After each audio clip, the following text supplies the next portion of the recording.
বর্তমান সময়ে তো হচ্ছে সোশ্যাল মিডিয়ার যুগ, এটার নাম কি একটু কথা বলেন? স্মার্টফোন, তাই না?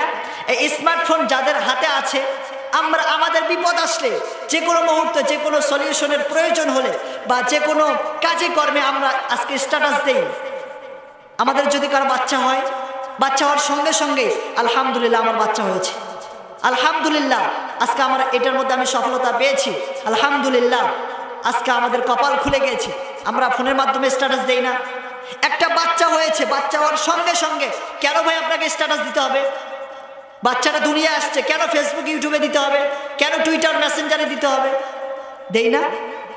একটা ছোট্ট বাচ্চা, এই ছোট্ট মানুষটাকে এই শুভ মানে এমন মুহূর্তে তাকে ফেসবুকে দেওয়া হচ্ছে, আমরা আজকে আশ্চর্য হয়ে যাই। কেন?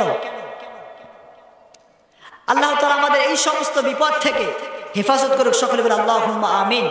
এবং আল্লাহ তাআলা আমরা সমস্ত সাহায্য, সমস্ত আমাদের আকুল আবেদন, আমাদের যা চাহিদা, আমাদের যা চাওয়া পাওয়া আমরা একজনের কাছে বলবো। তিনি কে? তিনি কে?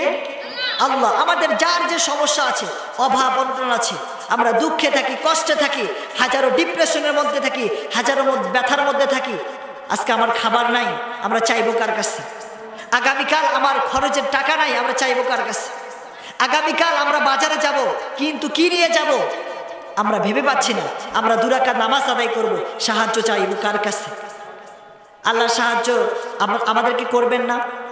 করবেন না?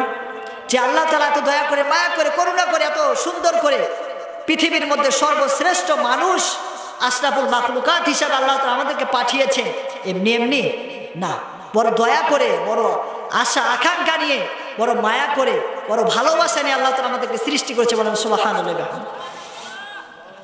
তাহলে বলতেছিলাম, আল্লাহ রাসূল সাল্লাল্লাহু আলাইহি ওয়াসাল্লাম সমস্ত সাহাবীদেরকে জানায় দিলেন, তুমিনুনা বিল্লাহি ওয়া রাসূলিহি ওয়া তুজাহিদুনা ফি সাবিলিল্লাহ। তোমরা যদি জান্নাতের অধিবাসী হতে চাও, তোমরা যদি জান্নাতের মালিক হতে চাও, তাহলে তোমাদেরকে 1 নাম্বার আল্লাহ এবং আল্লাহ রাসূলের প্রতি ঈমান আনতে হবে। শুধু ঈমান মুখে বললেই চলবে না, দৃঢ়ভাবে, মজবুতভাবে আপনার আমার জীবনটা যেন সারাটা জীবন ঈমানের পথে অবিচল থেকে, অটল থেকে যেন আমরা আল্লাহর রাস্তায় জীবনটা ব্যয় করতে পারি। এরকম ইস্তেকামাত, এরকম দৃঢ় বিশ্বাস নিয়ে আমাদের দুনিয়ার জমিনে আমাদের জীবন অতিবাহিত করা লাগবে। কথা বলেন ঠিক কিনা? যদি এই আমলটা করতে পারি, তাহলে আল্লাহ তাআলা আমাদেরকে জান্নাতের সার্টিফিকেট দিচ্ছেন। আল্লাহ রাব্বুল আলামিন কোরআনুল কারীমের ভিতরে সুন্দর করে জানায়া দিলেন, ইয়াগফির লাকুম যুনুবাকুম ওয়া ইদখিলকুম জান্নাতিন তাজরি মিন তাহতিহাল আনহার। আল্লাহ রাব্বুল আলামিন ইয়াগফির লাকুম যুনুবাকুম, যদি তোমরা আমলটা করতে পারো, তাহলে আমি আল্লাহ রাব্বুল আলামিন জানায় দিলাম তোমাদের জীবনের সমস্ত গুনাহ খাতাগুলো মাফ করে দিব। বলেন সুবহানাল্লাহ। আল্লাহ রাব্বুল আলামিন শুধু ঈমান আনার কথা বলেছেন, এইখানে একটা আমল, ওয়া তুজাহিদুনা ফি সাবিলিল্লাহ। 2 নাম্বার আমল হচ্ছে ওয়া তুজাহিদুনা ফি সাবিলিল্লাহ। 2 নাম্বার কোয়ালিটি থাকতে হবে, 2 নাম্বার গুণ থাকতে হবে। আল্লাহর রাস্তায় জিহাদ করতে হবে। কি করতে হবে? আল্লাহর রাস্তায় জিহাদ করতে হবে, সংগ্রাম করতে হবে।